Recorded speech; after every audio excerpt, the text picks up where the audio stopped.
마가복음 13장 9절로 13절 말씀 제가 봉독해 드리겠습니다. 너희는 스스로 조심하라. 사람들이 너희를 공회에 넘겨주겠고 너희를 회당에서 매질하겠으며 나로 말미암아 너희가 권력자들과 임금들 앞에 서리니 이는 그들에게 증거가 되려 함이라. 또 복음이 먼저 만국에 전파되어야 할 것이니라. 사람들이 너희를 끌어다가 넘겨줄 때에 무슨 말을 할까 미리 염려하지 말고 무엇이든지 그때에 너희에게 주시는 그 말을 하라. 말하는 이는 너희가 아니요 성령이시니라. 형제가 형제를, 아버지가 자식을 죽는 데 내어주며 자식들이 부모를 대적하여 죽게 하리라. 또 너희가 내 이름으로 말미암아 모든 사람에게 미움을 받을 것이나 끝까지 견디는 자는 구원을 받으리라. 아멘. 오늘 본문 말씀은 예수님께서 마지막 날, 곧 예수님의 재림의 날과 관련하여 그날이 이르기까지 어떠한 일이 있을 것이며 또 그때에 어떻게 행동해야 하는지를 가르쳐 주시고 계시는 내용입니다. 앞서 우리는 예수님께서 5절로 8절에서 그 마지막 때가 가까울 때에 있을 일들에 대해서 말씀해 주신 바 있는 것을 살펴봤는데요. 한 가지는 미혹이 있을 것이니 주의하라고 말씀하여 주셨고, 또 하나는 재난이 있을 것이니 두려워하지 말라고 말씀해 주신 바 있습니다. 그런데 이제 오늘 본문에서는 또 한 가지를 가르쳐 주고 있는데 그것은 무엇이냐면 바로 핍박이 있을 것이라는 것을 말씀해 주시면서 그에 합당하게 행할 것을 우리에게 가르쳐주고 계십니다. 그래서 오늘 본문 9절을 보게 되면 이렇게 말씀하고 있는데요. 너희는 스스로 조심하라. 사람들이 너희를 공회에 넘겨주겠고 너희를 회당에서 매질하겠으며 나로 말미암아 너희가 권력자들과 임금들 앞에 서리니 이는 그들에게 증거가 되려 함이라 라고 말씀해주고 있습니다. 오늘 본문 9절은 이제 성도들이 핍박을 당하게 될 것이라는 사실을 분명하게 가르쳐주고 있습니다. 그런데 우리가 오늘 이 본문에서 한 가지 주목해야 할 것은 이런 성도들의 핍박이 왜 일어나는가, 그리고 왜 성도들이 핍박을 당하는가 하는 그 부분을 주목해 보기를 원합니다. 오늘 본문 9절을 보게 되면 바로 그 핍박을 당하는 이유는 바로 예수님 때문이며 더 정확히 표현하면 복음 때문에 당하는 것이란 것을 우리에게 가르쳐주고 있으며, 더 나아가서 우리가 핍박을 당하는 이유는 그 복음이 증거되기 위하여 당하는 것이라는 사실을 우리에게 가르쳐주고 있습니다. 그래서 오늘 9절 보게 되면 중간 정도에 나로 말미암아 너희가 권력자들과 임금들 앞에 설 것이라 라고 말씀하므로 바로 예수님 때문에, 예수님의 복음을 증거하는 일 때문에 그들이 이와 같은 핍박을 당하게 될 것이며, 또 그런 핍박을 당하는 이유는 그들에게 증거가 되려 함이라 라고 말씀함과 같이 그들에게 복음이 증거되도록 하기 위하여 이런 핍박이 일어날 것이라는 것을 가르쳐주고 있습니다. 앞서 우리는 마지막 날, 곧 예수님의 재림의 날이 이르기까지 그 마지막 때, 보통 말세라고 하는데요. 마지막 때는 예수님의 초림부터 재림까지를 가리키는데 바로 그 예수님의 재림하는 그 날까지 우리가 이 땅을 살아가면서 해야 할 일은 딱 한 가지밖에 없는데 바로 그것은 복음을 믿음으로 구원을 받으며 그리고 그 복음 안에 견고하게 서 있는 것이라는 사실을 살펴본 바 있습니다. 그런데 우리가 이렇게 복음을 믿고 구원을 받으며 그 복음 안에 견고하게 서 있으면 이 세상에서 편안하고 안전하게 사는 것이 아니라 오늘 본문을 보게 되면 핍박을 당하게 된다는 사실을 분명하게 가르쳐주고 있습니다. 그러나 이 사실을 말씀해주고 있는 이유는 우리를 두렵게 하려는 이유가 아니라 사실은 반대로 두려워하지 말라는 의미라는 것을 알아야 하는데요. 우리가 예수님을 믿는 것 때문에 핍박을 당한다는 말씀을 통해서 이미 이 사실을 알려주심으로 말미암아 그런 일이 실제로 있을 때에 그것이 이상한 일이거나 잘못된 일이 아니라는 것을 생각하면서 결코 두려워 떨 일이 아니라는 것을 분명하게 가르쳐주고 있는 것임을 알 수 있습니다. 그리고 우리가 이렇게 핍박을 당하게 되는 것, 그것은 바로 오늘 본문에서 말한 것처럼 곧 핍박자들에게 복음이 증거되는 통로가 된다는 사실을 우리에게 가르쳐주고 있는데요. 바로 그들에게 어떤 증거가 되냐면 두 가지 의미에서 증거가 되는데, 하나는 그 복음을 듣는 자들에게 심판과 멸망의 증거가 된 뿐만 아니라 또 다른 의미에서는 구원의 증거가 된다라고 말씀해주고 있습니다. 즉 그들이 들은 그 복음, 그리고 그 핍박한 복음을 끝까지 핍박하고 회개치 않게 되면 그 일이 그들에게 심판의 증거가 되어서 마지막 날에 멸망에 이르게 될 것을 말씀해 주실 뿐만 아니라, 그들이 그들을 핍박하면서도 그 이야기를 듣고 회개하고 돌이키게 된다면, 예수님을 믿게 된다면 구원을 받을 수 있는 증거가 된다는 것을 우리에게 다시 한번 가르쳐주고 있습니다. 어찌되었든 우리가 증거하는 복음, 그리고 그 복음으로 인해서 우리가 핍박을 당한다 할지라도 우리를 통하여 그리스도의 향기가 드러나게 되고, 또 그것을 통해서 하나님께서 영광을 받으신다는 사실을 우리에게 분명하게 가르쳐주고 있습니다. 특별히 오늘 본문 이 9절에서 우리가 더 주목해 볼 사항은, 이런 핍박이 일어나고 그리고 이것이 그들에게 증거가 된다는 이 말을 통해서 우리가 알게 되는 것은 무엇이냐면, 바로 이 모든 일들은 성도들이 복음을 증거할 때 일어나는 일이라는 사실을 말씀해 주고 있다는 사실입니다. 즉 오늘 본문은 성도들이 복음을 증거하는 것을 전제로 하여 이런 일들이 일어날 것이라고 가르쳐 주고 있음을 알 수 있습니다. 왜냐하면 성도들이 복음을 증거하지 않는다고 한다면 사실은 핍박을 받을 이유도 없고, 성도들이 복음을 증거하지 않으면 이것이 이 핍박자들에게 증거가 되지 않기 때문입니다. 그러므로 오늘 본문은 다른 의미로 해석한다고 한다면, 바로 성도들이 마지막 때에 해야 할 일이 있는데 그것은 바로 복음을 증거하는 일이라는 사실을 우리에게 가르쳐주고 있음을 알 수 있습니다.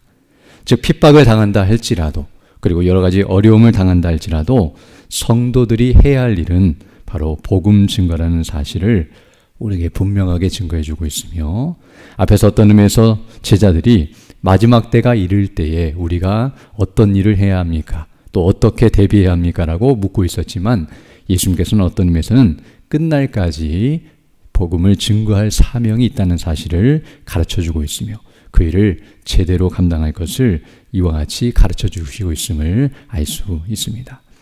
즉 복음을 증거할 때 핍박을 당한다 할지라도 그 일이 우리에게 주어진 것임을 기억하면서 그 일을 잘 감당하도록 대비시키시고 준비시키시는 과정임을 우리가 알 수 있습니다. 그래서 이제 이어서 말씀하시는 내용들이 바로 그것을 염두에 두면서 하시는 말씀인데요. 10절을 보게 되면 또 복음이 먼저 만국에 전파되어야 할 것이니라 라고 말씀해 주시므로, 마지막 날 주님이 재림하시는 그날이 이르기까지 먼저 있어야 할 일은 만국에, 즉 온 땅에 복음이 증거되는 일이라는 것을 우리에게 가르쳐주고 있습니다. 즉 복음이 다 증거되기 전에는 예수님께서 재림하지 아니하신다는 사실과, 또 예수님이 재림하실 때까지 사도행전 1장 8절에서 말씀하신 것처럼 온 땅에 복음이 증거되어야 한다는 사실을 우리에게 가르쳐주고 있습니다. 그리고 이렇게 복음이 증거되어야 한다는 이 말씀은 하나님께서 천사들을 보내어 복음을 증거케 하신다는 것이 아니라 바로 이 일은 성도들이 감당해야 할 일이라는 것을 가르쳐주고 있으며, 바로 우리가 이 일에 힘써야 한다는 사실 또한 가르쳐주고 있습니다. 그리고 이제 이 일을 감당할 때 11절을 보게 되면 우리가 어려움을 당하게 될 것을 아시면서 그때 어떻게 행동할 것인가를 가르쳐주고 있는데요. 11절 보게 되면 사람들이 너희를 끌어다가 넘겨줄 때, 제가 앞에서 말했던 것처럼 복음 증거하게 되면 여러 가지 환난과 핍박과 고난을 당하게 될 것인데, 그럴 때에 무슨 말을 할까 미리 염려하지 말고 무엇이든지 그때에 너에게 주시는 그 말을 하라. 말하는 이는 너희가 아니요 성령이시니라 라고 가르쳐주고 있습니다. 즉 핍박을 당하고 또 그 자리 앞에 서게 될 때에 어떻게 행동하고 무슨 말을 해야 할지 두렵기도 하고 또 여러 가지 걱정이 될 수도 있겠지만 염려하지 말 것을 말씀해 주고 있는데요. 왜냐하면 성령께서, 즉 우리 안에 내주하시는 성령께서 지혜를 주시고 담대함을 주시고 또 어떻게 행해야 할지를 가르쳐 주심으로 그들을 지키시고 인도하시며 은혜를 베푸실 것을 말씀해 주시고 있기 때문입니다.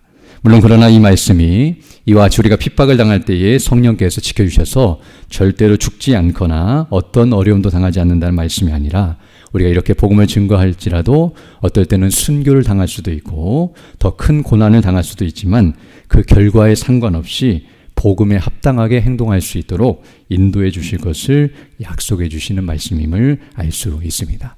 즉 핍박을 당할지라도 배도하는 대로 나아가거나 또는 두려워 떨면서 불신자들과 같은 상태로 빠지지 않도록 우리를 끝까지 지켜주시며 인도하시고 그 믿음을 강화시키시며 온전케 해주실 하나님의 은혜를 이 시간 은혜를 말씀해 주시고 있다는 것을 우리가 알게 되며, 그러므로 앞에서 말했던 것처럼 핍박을 당하는 것을 두려워하지 말고 담대하게 복음을 증거할 것을 이와 같이 가르쳐 주시는 말씀임을 알게 됩니다.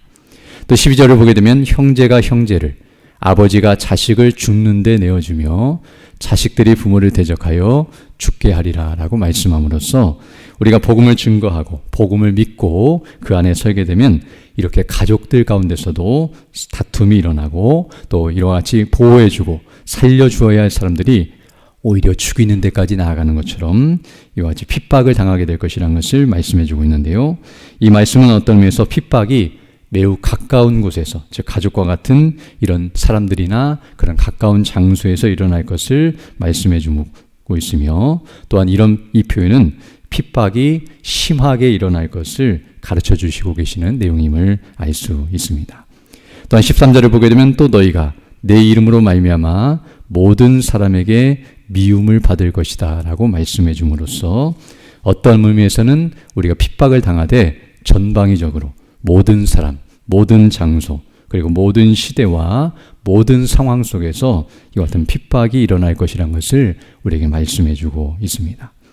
즉 앞에서는 어떤 의미에서 9절에서는 너희가 권력자들과 임금들 앞에 설 것이다 라고 말씀해 줌으로써 바로 세상 권력자들 앞에서도 우리가 핍박을 당하게 될 것이며, 또 공회나 회당에서 매질을 당하고 넘김을 받는 것처럼 종교 지도자들에게도 고통을 당할 것이며, 또 오늘 본문 12절에서는 형제와 자매 또 가족들로부터도 고난을 당할 것을 말씀해 주심으로 가까이 있거나 멀리 있는 사람 또 세상의 모든 종류의 사람들로부터 우리가 이와 같이 핍박과 어려움을 당하게 될 것이라는 것을 가르쳐 주면서 복음을 증거함에 있어 우리가 그 일을 어떻게 감당해야 하는지를 말씀해 주고 있는데요.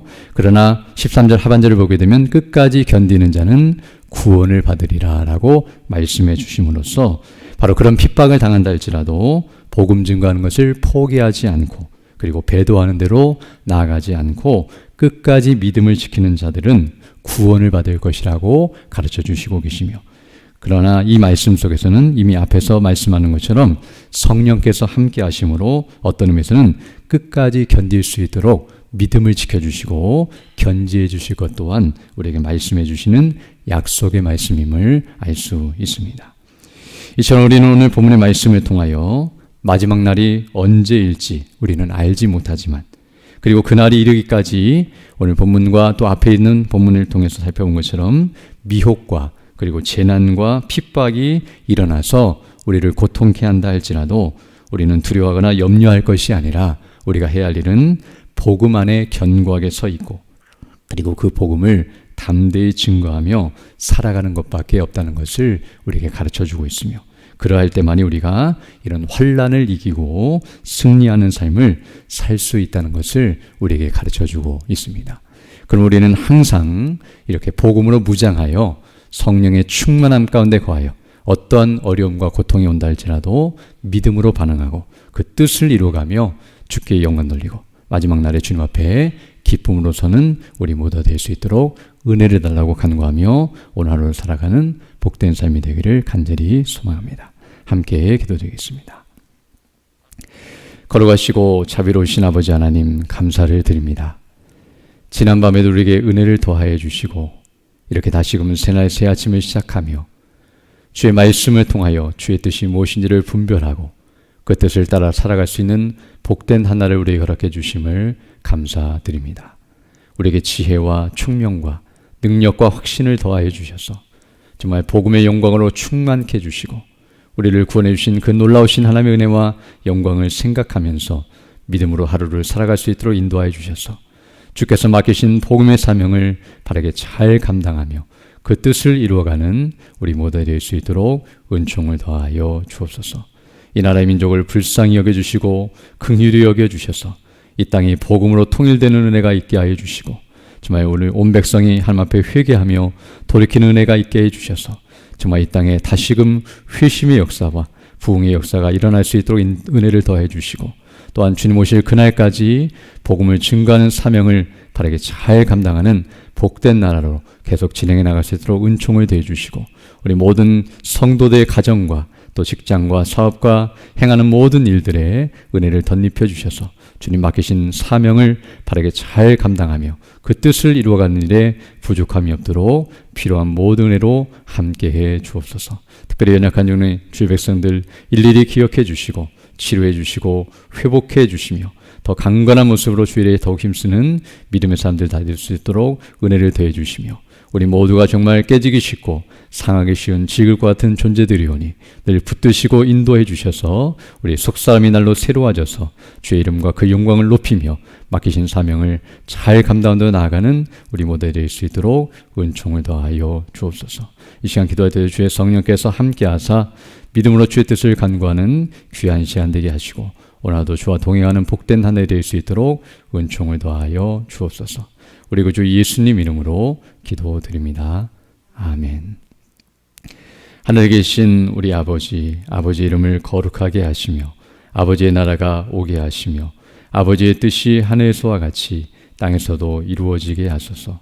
오늘 우리에게 일용할 양식을 주시고 우리가 우리에게 잘못한 사람을 용서하여 준 것 같이 우리 죄를 용서하여 주시고 우리를 시험에 빠지지 않게 하시고 악에서 구하소서.